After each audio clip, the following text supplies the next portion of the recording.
जय हिंद साथियों, आपके YouTube channel Ajay sir anti classes में आपका स्वागत है। तो चलिए स्टार्ट करते हैं। आज कोशिका की खोज कैसे हुई थी, किन किन साइंटिस्टों ने कोशिका की खोज में योगदान दिया था। बहुत ही इंटरेस्टिंग टॉपिक है, चलिए स्टार्ट करते हैं। सर्वप्रथम क्या होता है, 1665 ईस्वी में रॉबर्ट हुक आते हैं। उन्होंने क्या किया, पेड़ की एक छाल लेते हैं, ठीक ना। पेड़ की छाल के अंदर उपस्थित होता है कार्क, जो कि मृत कोशिकाओं का बना होता है। और मृत कोशिकाओं से बना एक प्रकार क्या होता है, ऊतक होता है, ठीक ना।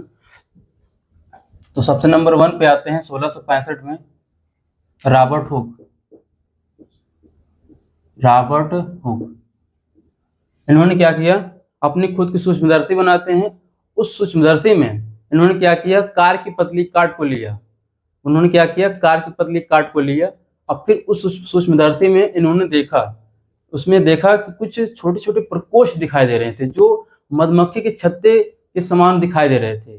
फिर बाद में इन्होंने क्या किया, उन जो छोटे छोटे प्रकोष्ठ दिखाई दे रहे थे उनका नाम इन्होंने क्या रख दिया, उनका नाम रख दिया इन्होंने कोशिका। उनका इन्होंने नाम क्या रख दिया, कोशिका नाम रख दिया। इन्होंने क्या किया, कोशिका का कोशिका की खोज की, कोशिका खोज की, ठीक ना। इन्होंने क्या किया, कोशिका खोज किसने किया, तो रॉबर्ट हुक ने। कैसे किया, इन्होंने क्या किया, पेड़ की पतली काट लेते हैं और खुद की सूक्ष्मदर्शी बनाते हैं। सूक्ष्मदर्शी में उन्होंने उस पेड़ की पतली काट को रखते हैं। उन्होंने पाया कि जो यहाँ पे कार की पतली काट है उसमें कुछ छोटे छोटे प्रकोष्ठ दिखाई दे रहे थे, जो मधुमक्खी के छत्ते समान थे, ठीक ना। बाद में इन्होंने क्या किया, इन्हों के जो नाम ऐसे हम बना देते हैं, देखिए इस प्रकार से इन्होंने क्या किया, मधुमक्खी छत्ते समान दिखाई दे रहे थे।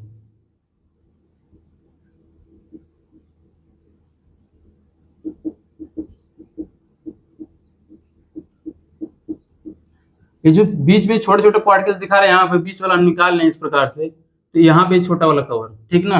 ये जो गोल सा भाग है, ये छोटे छोटे प्रकोष्ठ दिखाए थे, इसी को उन्होंने क्या नाम दिया, इसी को उन्होंने नाम दे दिया कोशिका। यहाँ जो छोटे छोटे प्रकोष्ठ दिखाई देते थे, इन्हीं का नाम उन्होंने क्या रख दिया, कोशिका नाम रख दिया,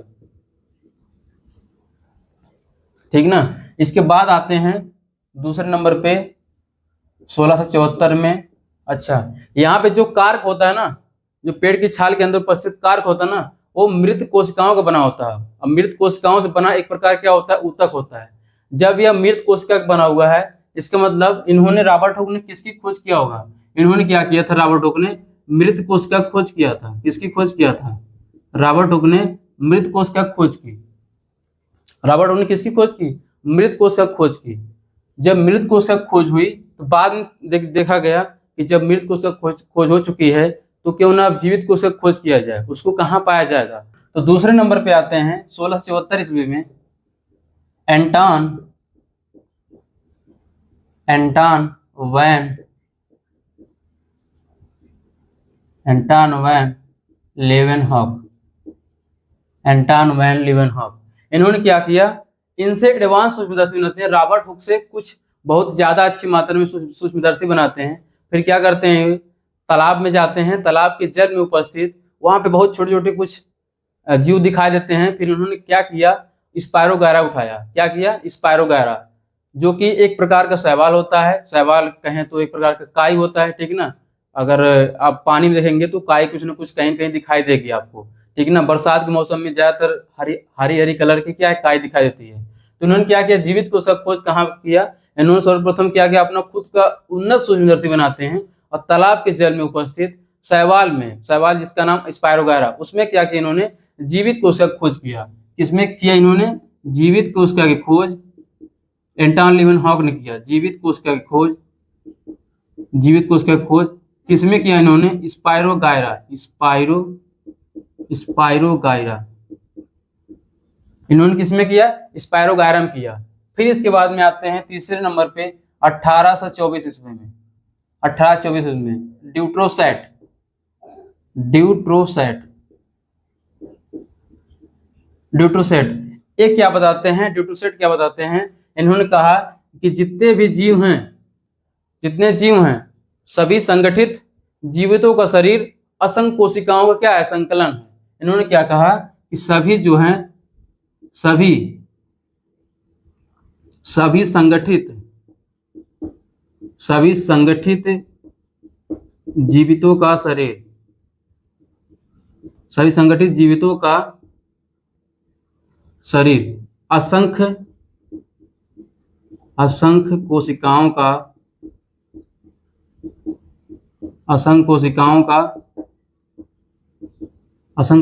क्या है, संकलन है। किसने बताया?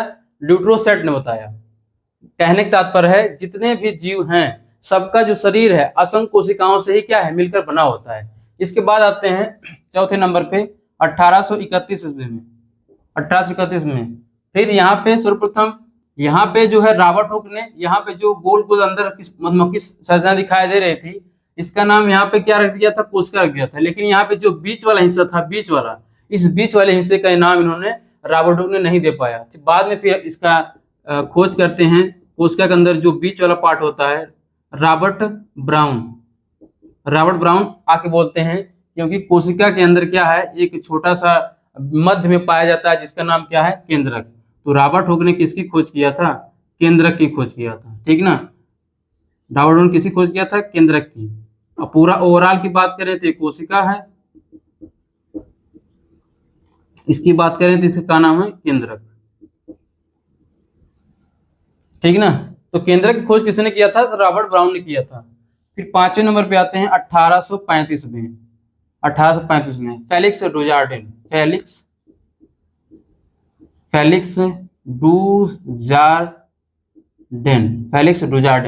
ये क्या करते हैं? इन्होंने क्या किया? कोशिका खोज किया। इन्होंने क्या किया? केंद्रक खोज किया। फिर इन्होंने पाया कि इसके अंदर ठीक ना, ये तो पूरा ओवरऑल कोशिका हो गई। कोशिका के अंदर क्या छोटा सा पॉइंट, इसका नाम केंद्रक, रॉबर्ट ब्राउन ने बताया, ऊपर रॉबर्ट हुक ने बताया ऊपर वाला।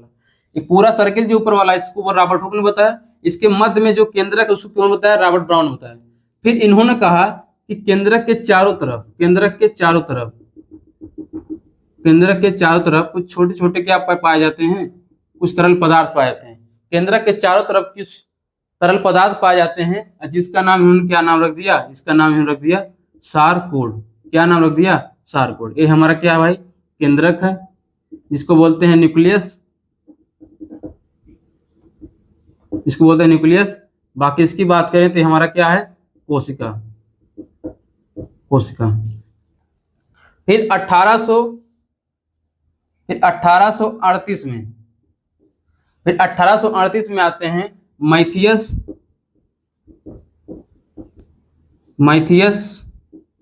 जे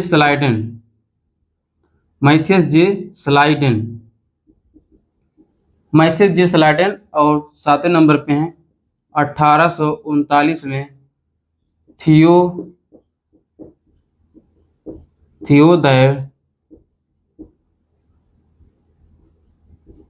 मैथियस जे स्लाइडेन और मैथियस जे स्लाइडेन, थियोडायर स्वान, इन दोनों ने क्या किया? ये थे वनस्पति वैज्ञानिक और ये थे जंतु वैज्ञानिक। इन दोनों ने तमाम प्रकार के पेड़ पौधों और जंतुओं का इन दोनों ने बहुत गहन अध्ययन किया। इन दोनों ने ही मिलकर क्या किया था? कोशिका सिद्धांत दिया था। कोशिका सिद्धांत दिया था, जिसे बोलते हैं सेल थ्योरी। कोशिका सिद्धांत की बात करें तो किसने दिया था? मैथियस जे स्लाइडेन और किसने दिया था? थियोडायर स्वान। तो स्लाइडेन और स्वान ने क्या दिया था? कोशिका सिद्धांत दिया था। ठीक, इसके बाद में 8वें नंबर पे आते हैं 1839 में, इसका नाम क्या है? जेई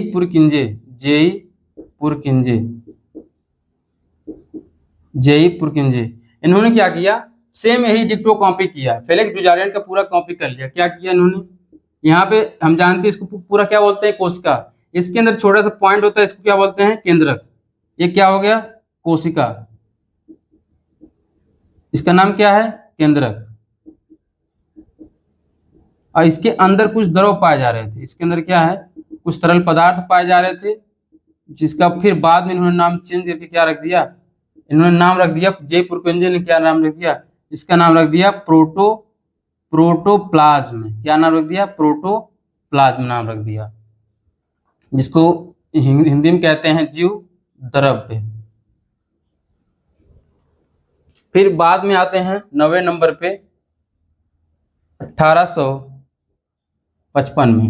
रुडोल्फ विर्चो,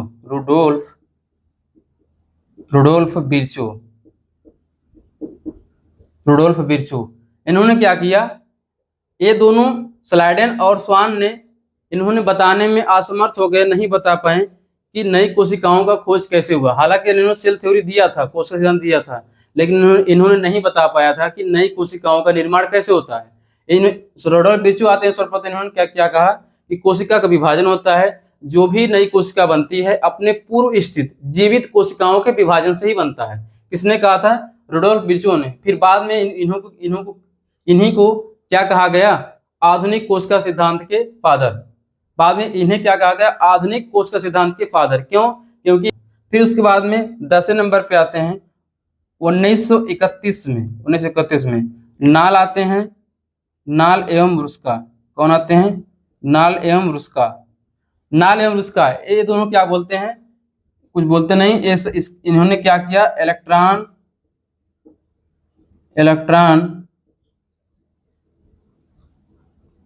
सूक्ष्मदर्शी क्या किया? इन्होंने खोज किया। नाल एवं रुस्का ने इन्होंने क्या किया? 1931 में इलेक्ट्रॉन सूक्ष्मदर्शी की खोज किया।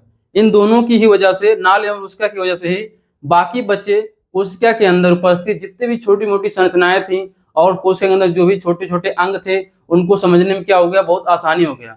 यदि नाल एवं रुस्का नहीं आए होते तो जो कोशिका के अंदर छोटी छोटी संरचनाएं, जैसे उसका नाम है ribosome, endoplasmic reticulum, centrosome, गाल्जी body, Golgi काय, ठीक ना, तो इस प्रकार के जो नाम छोटे छोटे पाए गए थे, ठीक ना, तो इन दोनों की वजह से ही इलेक्ट्रॉन सूक्ष्मदर्शी का आविष्कार हुआ। उसके बाद से ही क्या है? कोशिका के अंदर छोटी छोटी संरचनाओं का अध्ययन करने में हमें क्या हुआ? आसानी मिला। फिर बाद में 1938 बाद में इन्होंने इन दोनों को 1936 में इन दोनों को अवार्ड दिया गया। इसलिए दिया गया क्योंकि भाई कोशिका के अंदर छोटी छोटी संरचनाओं का अध्ययन करना इतना आसान नहीं था। इलेक्ट्रॉन सूक्ष्मदर्शी की हेल्प से ही क्या है उसको देखना पॉसिबल हो सका है। क्योंकि एक इलेक्ट्रॉन बराबर कितना होता है? 1.6 × 10⁻19। आप समझ लो कि कितनी छोटी छोटी संरचना होगी जिसको आसानी से हम लोग क्या कर सकते हैं? देख सकते हैं, ठीक ना। तो रिपीट करते हैं फिर से एक बार। 1665 में आते हैं रॉबर्ट हुक। इन्होंने क्या किया? खुद की सूक्ष्मदर्शी बनाते हैं और कार की पतली काट को लेते हैं, उनको सूक्ष्मदर्शी पे रखते हैं। रखने के बाद फिर क्या करते हैं? उसको बहुत बढ़िया से देखते हैं। देखने में उनको मिला कि इसमें जो छोटे छोटे प्रकोष्ठ दिखाई दे रहे हैं, जो मधुमक्खी के छत्ते समान दिखाई दे रहे हैं, फिर इन प्रकोष्ठों का नाम इन्होंने क्या नाम रख दिया? कोशिका नाम रख दिया। और जो ये मृत कोशिका कैसे इन्होंने नाम दिया? क्योंकि जो कार्क होता है वो मृत कोशिकाओं से बना होता है, जो कि एक प्रकार क्या होता है? ऊतक होता है। तो इसलिए इसका नाम क्या पड़ गया? मृत कोशिका पड़ गया। तो रॉबर्ट हुक ने किसकी खोज किया था? मृत कोशिका की। लेकिन जीवित कोशिका खोज किसने किया था? एंटन वन लीवेनहॉक। कब किया था? 1674 ईस्वी में किया था। इन्होंने क्या किया? तालाब में गए, तालाब के जल में उपस्थित जो शैवाल होते हैं स्पायरोगारा, उसमें इन्होंने क्या किया? जीवित कोशिका का अध्ययन किया, ठीक ना। इसके बाद में फिर आते हैं 1824 में ड्यूटोसेट। ये वक्त क्या बताते हैं? सभी संगठित जीवितों का जो शरीर असंख्य कोशिकाओं क्या होता है? संकलन होता है। कहने का मतलब है कि जो जितने भी जीव हैं उनका जो शरीर है असंख्य कोशिकाओं का ही मिलने से क्या होता है? निर्माण होता है। फिर 31 में आते हैं रॉबर्ट ब्राउन। यहाँ पे कोशिका के अंदर यहाँ मध्य पॉइंट में इन्होंने रॉबर्ट हुक ने नहीं बता पाया था। बाद में रॉबर्ट ब्राउन आते हैं, कहते हैं कि जो कोशिका के अंदर एक छोटा सा पार्ट पाया जाता है, इसका नाम क्या रख दिया इन्होंने? केंद्रक रख दिया। फिर इस केंद्रक के चारों तरफ छोटे छोटे कुछ इस केंद्रक के चारों ओर कुछ तरल पदार्थ पाए जा रहे थे, जिसका नाम इन्होंने क्या रख दिया? सार्कोट। किसने रखा? फेलिक्स डुजार्डेन ने। फिर यही 1835 के बाद आ जाओ 38 पे, 1835 के बाद में आ जाओ 39 पे। 39 में जे पुरकिंजे क्या करते हैं? इसी तरल पदार्थ का नाम क्या रख दिए? प्रोटोप्लाज्म। और 38 और 39 में मैथियस जे सलाइटेन और थियोडोर स्वान ने क्या किया? कोशिका सिद्धांत किया। जितने वनस्पति थे और जितने जंतु थे सब पे गहन अध्ययन किया, बाद में कोशिका सिद्धांत दिया। अब फिर इन दोनों ये चीज बताने में असमर्थ हो गए थे कि नई कोशिका का निर्माण कैसे होता है। तो बाद में आते हैं रुडोल्फ विर्चो आते हैं 1855 में।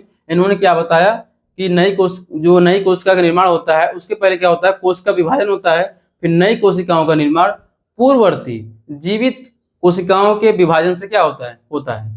फिर 1931 में आते हैं नाल एवं रुस्का। इन्होंने क्या किया? इलेक्ट्रॉन सूक्ष्मदर्शी खोज करते हैं और कोशिका के अंदर उपस्थित जितने छोटी छोटी संरचनाएं थे और जितने अंग थे उनको अध्ययन करने में थोड़ा क्या हो गई, हमें आसानी मिली। फिर 1936 में इन दोनों को क्या दिया गया, अवार्ड दिया गया। आशा करते हैं आप लोगों को समझ में आया होगा। मिलते हैं अगली वीडियो में। जय हिंद।